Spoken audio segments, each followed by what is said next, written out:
जरा कल्पना कीजिए, साल है 1985।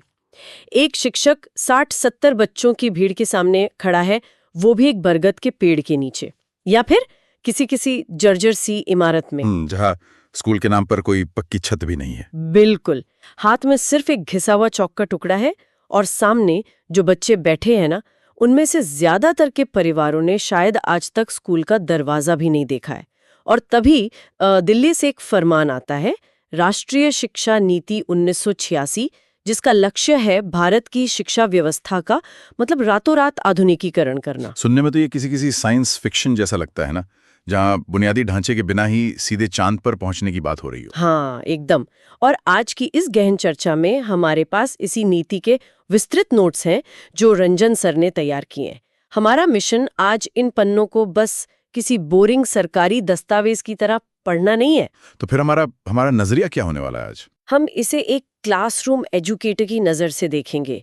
मतलब उस पेड़ के नीचे खड़े एक साधारण शिक्षक की नज़र से हम ये डिकोड करेंगे कि कैसे इस एक दस्तावेज ने उस शिक्षक के क्लासरूम का भूगोल और उसकी रोजमर्रा की जिंदगी को हमेशा के लिए बदल दिया। मैं पढ़ रही थी तो मुझे ये काफी दिलचस्प लगा। ये बहुत ही बढ़िया नजरिया है, क्योंकि इस नीति की सबसे बड़ी खासियत यही थी कि जो दिल्ली में बैठे नीति निर्माता थे ना, हाँ? उनको ये बात समझ आ गई थी कि उनके जो बड़े बड़े राष्ट्रीय लक्ष्य हैं, जैसे जेंडर समानता, हाँ? या आधुनिकरण, हाँ? वो सब अंततः उसी एक अकेले शिक्षक के कंधों पर टिके हैं। हाँ? अगर आप उस जमीनी कार्यकर्ता को सशक्त नहीं करेंगे, हाँ? तो कोई भी नीति बस कागज का एक पुलिंदा बनकर रह जाएगी। सही बात है।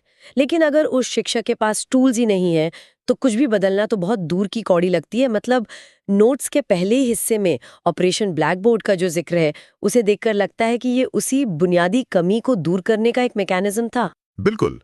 और अक्सर लोग सोचते हैं कि ऑपरेशन ब्लैक बोर्ड का मतलब बस हर स्कूल में ब्लैक बोर्ड और चौक पहुंचाना था। हाँ, नाम से तो यही लगता है, जैसे कोई स्टेशनरी की डिलीवरी हो। हाँ, लेकिन ये सिर्फ स्टेशनरी डिलीवरी नहीं थी। इसमें बहुत साफ तौर पर अनिवार्य किया गया था कि हर प्राथमिक स्कूल में कम से कम 2 पक्के कमरे होने चाहिए और कम से कम 2 शिक्षक होने ही चाहिए। और नोट्स में मैंने एक बहुत ही अहम पेज देखा। उन 2 शिक्षकों में से कम एक का महिला शिक्षक होना जरूरी था। ये बहुत बड़ी बात थी उस वक्त। एकदम सही पकड़ा आपने। इसके पीछे का विज्ञान समझना बहुत जरूरी है। ये सिर्फ कोई महिला रोजगार का मामला नहीं था। तो फिर ये एक बहुत ही सोची समझी सामाजिक रणनीति थी। आप सोचिए, जब किसी ग्रामीण स्कूल में एक महिला शिक्षक मौजूद होती है, तो परिवारों का अपनी लड़कियों को स्कूल भेजने का जो भरोसा है ना, वो कई गुना बढ़ जाता है। ओह हाँ, लड़कियों की सुरक्षा भी और एक रोल मॉडल का होना भी। मतलब एक ही कदम से दोनों चीजें हल हो रही थीं। बिल्कुल। रातों रात ऑपरेशन ब्लैक बोर्ड ने एक असुरक्षित खुली जगह को एक सम्मानजनक और सुरक्षित संस्था में बदल दिया। शिक्षक को पहली बार लगा कि सरकार उनके काम को गंभीरता से ले रही है। लेकिन एक पक्की छत और 2 कमरे तो सिर्फ ईंट और पत्थर है ना। एक शिक्षक का काम तो बच्चों का दिमाग खोलना है। सही कहा। अगर मैं 1986 की एक पारंपरिक शिक्षक हूँ जिसे सालों से रटे रटाए तरीके से पढ़ाने की आदत है, तो सिर्फ एक नया कमरा मुझे अचानक से बेहतर नहीं बना देगा।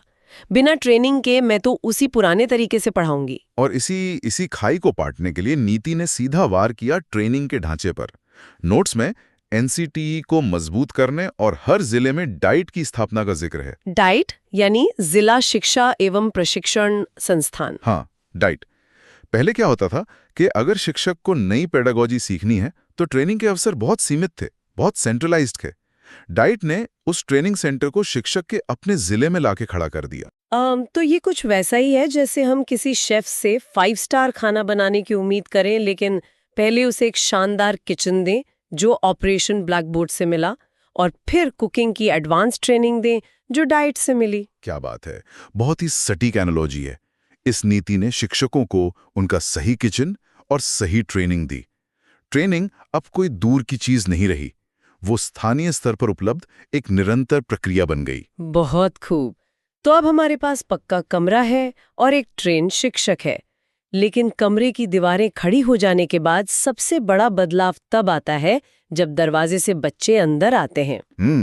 और वो बच्चे कौन थे, ये सबसे बड़ा सवाल था।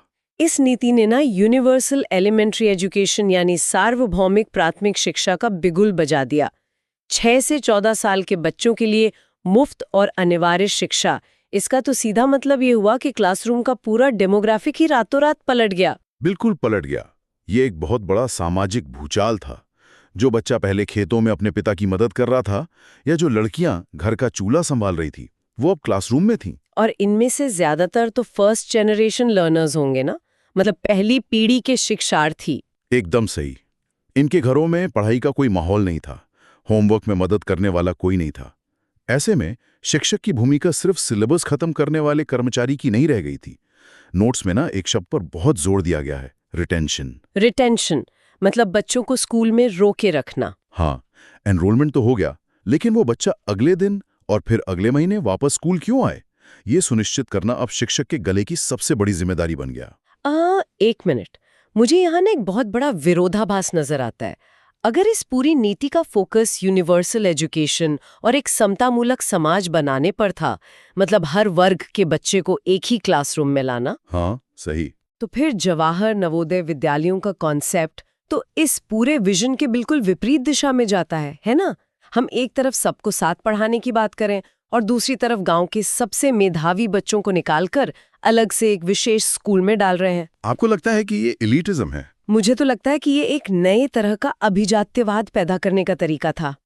एक शिक्षक के नजरिए से ये कैसा लगता होगा? मैं कहूंगा कि सतह से देखने पर ये एक विरोधाभास लग सकता है, लेकिन असल में ये इक्विटी और मेरिटोक्रेसी के बीच का एक बहुत ही बारीक संतुलन था। वो कैसे? आप एक साधारण ग्रामीण स्कूल की कल्पना कीजिए, जहां एक शिक्षक के पास 60 फर्स्ट जनरेशन लर्नर्स को बुनियादी अक्षर ज्ञान देने का भारी दबाव है। वहां जो एक बेहद प्रतिभाशाली बच्चा है ना, वो अक्सर उस भीड़ में खो जाता है। अच्छा, मतलब उसे वो चुनौती नहीं मिल पाती जिसकी उसे जरूरत है। बिल्कुल, उससे वो बौद्धिक खुराक नहीं मिल पाती जिसका वो हकदार है। नवोदय विद्यालय उन ग्रामीण हीरों को तराशने का मैकेनिज्म था जिनके पास प्रतिभा तो थी लेकिन साधन नहीं थे। ये बात तो है। और इसे एलिटिज्म इसलिए नहीं कह सकते क्योंकि ये स्कूल पूरी तरह से मुफ्त थे, आवासीय थे और इनमें विशेष रूप से ग्रामीण बच्चों के लिए आरक्षण था।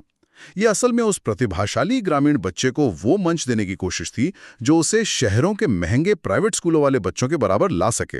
ये एक बहुत ही दिलचस्प नजरिया है, मैंने इस तरह से नहीं सोचा था। और एक शिक्षक के लिए भी एक गर्व की बात रही होगी कि उनके गांव का छात्र नवोदय के लिए चुना गया है। बिल्कुल, ये उनके लिए भी एक जीत थी। खैर, अब जरा वापस साधारण क्लासरूम के अंदर के माहौल पर आते हैं। बच्चे बदल गए, उनकी पृष्ठभूमि बदल गई, विविधता बढ़ गई।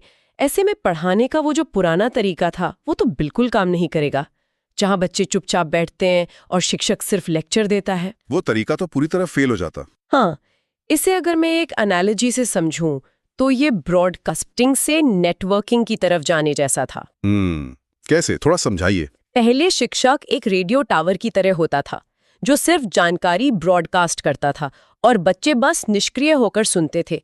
लेकिन इस नीति ने चाइल्ड सेंटर्ड अप्रोच लाकर शिक्षक को एक स्विचबोर्ड ऑपरेटर बना दिया। अरे वाह, ये स्विचबोर्ड वाली एनालॉजी बहुत सटीक है।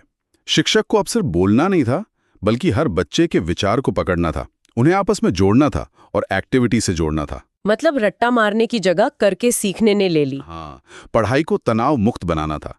और इसी नए ढांचे को पूरे देश में एक समान रूप से लागू करने के लिए 10+2+3 का राष्ट्रीय ढांचा लागू किया गया। ये जो 10+2+3 वाला हिस्सा है ना, ये एक शिक्षक के रोजमर्रा के जीवन में कैसे मायने रखता है?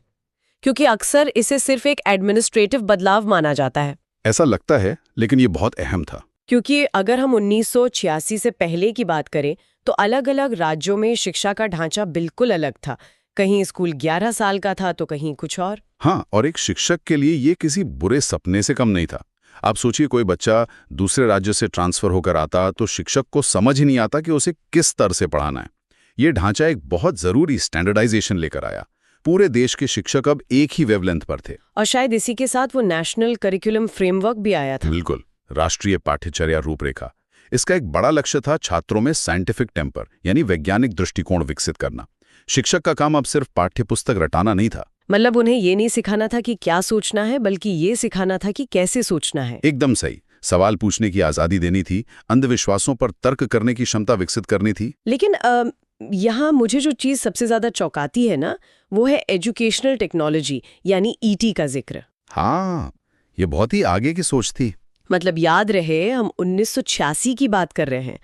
तब ज्यादातर ग्रामीण घरों में बिजली तक नहीं थी, कंप्यूटर तो बहुत दूर की बात है, और हम क्लासरूम में टीवी, रेडियो और कंप्यूटर्स के जरिए शिक्षा देने की बात कर रहे हैं। ये सुनने में बहुत क्रांतिकारी लगता है आज भी। मैं सोच रही थी एक ऐसे शिक्षक के लिए जिसने अपनी पूरी जिंदगी सिर्फ एक लकड़ी के पॉइंटर और चौक के सहारे निकाली है, रातों रात एक मशीन को अपना टीचिंग असिस्टेंट बनाना कितना डरावना रहा होगा।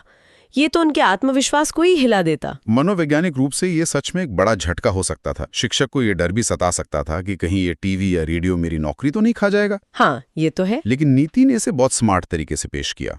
रेडियो और टीवी का इस्तेमाल शिक्षक को रिप्लेस करने के लिए नहीं था, बल्कि उसकी मदद के लिए था। हाँ, मदद कैसे? जैसे मान लीजिए कोई शिक्षक विज्ञान का जटिल प्रयोग बच्चों को सिर्फ चौक से नहीं समझा पा रहा, तो वो अब टीवी के जरिए पूरे भारत के सर्वश्रेष्ठ विज्ञान कार्यक्रमों को अपनी क्लास में दिखा सकता था, जैसे यूजीसी के कार्यक्रम आते थे। ओह अच्छा, मतलब दूर दराज के गांव में बैठे बच्चों को भी वही शैक्षिक कार्यक्रम देखने को मिल रहे थे जो दिल्ली या मुंबई के बच्चे देख रहे थे। बिल्कुल। इसने शिक्षक को एक नया टूल दिया, एक खिड़की दी जिससे वो अपने क्लासरूम को पूरी दुनिया से जोड़ सके। ये तो हुई उस बच्चे की बात जो स्कूल के अंदर है, लेकिन रंजन सर के नोट्स में एक ऐसा हिस्सा भी है जो स्कूल की चार दीवारी के बाहर की दुनिया को भी छूता है। आप किस बारे में बात कर रही हैं? वोकेशनल एजुकेशन के बारे में। शिक्षक का काम सिर्फ छोटे बच्चों को संभालना नहीं रह गया था। +2 स्तर पर व्यावसायिक शिक्षा पर काफी जोर दिया गया। मुझे लगता है एक शिक्षक के लिए ये एक बहुत बड़ी राहत का मैकेनिज्म था। किस मायने में? हर बच्चा डॉक्टर, इंजीनियर या पीएचडी करने के लिए नहीं बना होता ना। जब आपके सामने ऐसे युवा हों जिन्हें पारंपरिक किताबी पढ़ाई में कोई दिलचस्पी नहीं है, तो उन्हें जबरदस्ती इतिहास या एडवांस गणित पढ़ाना शिक्षक और छात्र दोनों के लिए फ्रस्ट्रेशन का कारण बनता है। ये तो बिल्कुल प्रैक्टिकल बात है। व्यावसायिक शिक्षा ने शिक्षक को ये ताकत दी कि वो छात्र को सीधे एक स्किल सिखा सके, चाहे वो इलेक्ट्रॉनिक्स मरम्मत हो, कृषि तकनीक हो या अकाउंटिंग। बच्चा 12वीं के बाद सीधे रोजगार के लिए तैयार हो सकता था। अब इस बात से इनकार नहीं किया जा सकता। इससे क्लासरूम में अनुशासनहीनता भी कम हुई होगी, क्योंकि बच्चे वही सीख रहे थे जो असल जिंदगी में काम आना था। और इसने यूनिवर्सिटीज पर पढ़ने वाले दबाव को भी कम किया। हाँ, सबको ग्रेजुएशन की डिग्री के पीछे भागने की जरूरत नहीं थी ना। और अगर हम बाहरी दुनिया की बात कर ही रहे हैं, तो नीति का दायरा सिर्फ 17 साल के युवाओं तक सीमित नहीं रहा। इसमें 15 से 35 आयु वर्ग के वयस्कों में निरक्षरता खत्म करने का लक्ष्य भी रखा गया था, जो बाद में नेशनल लिटरेसी मिशन बना। यानी शिक्षक की शिफ्ट दोपहर 3 बजे घंटी बजने के साथ खत्म नहीं हो रही थी। बिल्कुल नहीं। जो शिक्षक दिन में बच्चों को पढ़ा रहा था, वही शायद शाम को उसी गांव के किसानों और महिलाओं को लालटेन की रोशनी में अक्षर ज्ञान दे रहा था। ये कितनी भावुक तस्वीर है। शिक्षा सच में समाज के हर आखिरी व्यक्ति तक पहुंच रही थी। और जो युवा नौकरी के साथ पढ़ना चाहते थे, उनके लिए इग्नू को मजबूत किया गया। ओपन यूनिवर्सिटीज का जाल बिछाया गया। इग्नू ने शिक्षा के लोकतंत्रीकरण में जो भूमिका निभाई है, उसकी बुनियाद यहीं से मजबूत हुई थी। ये सारी चीजें तो कागज पर बहुत बेहतरीन लग रही हैं, लेकिन कोई भी नीति जब जमीन पर उतरती है तो असली कमियां तब सामने आती है ना। बिल्कुल। और इसीलिए 1986 की नीति को जमीन पर उतारने के बाद जो फीडबैक मिला, उसी के आधार पर 1992 में प्रोग्राम ऑफ एक्शन के तहत इसमें कई अहम संशोधन किए गए। तो ये कोई नई नीति नहीं थी, बल्कि इसी का एक अपडेटेड वर्जन था। हाँ, बिल्कुल। इसमें ऐसा क्या बदला गया जो एक शिक्षक के रोजमर्रा की जिंदगी को प्रभावित करता हो? इसमें सबसे बड़ा फोकस था प्लानिंग का डिसेंट्रलाइजेशन, यानी विकेंद्रीकरण। इसका मैकेनिज्म ये था कि अब दिल्ली में बैठा कोई अधिकारी ये तय नहीं करेगा कि बिहार के किसी छोटे से गांव के स्कूल को कितनी किताबें चाहिए।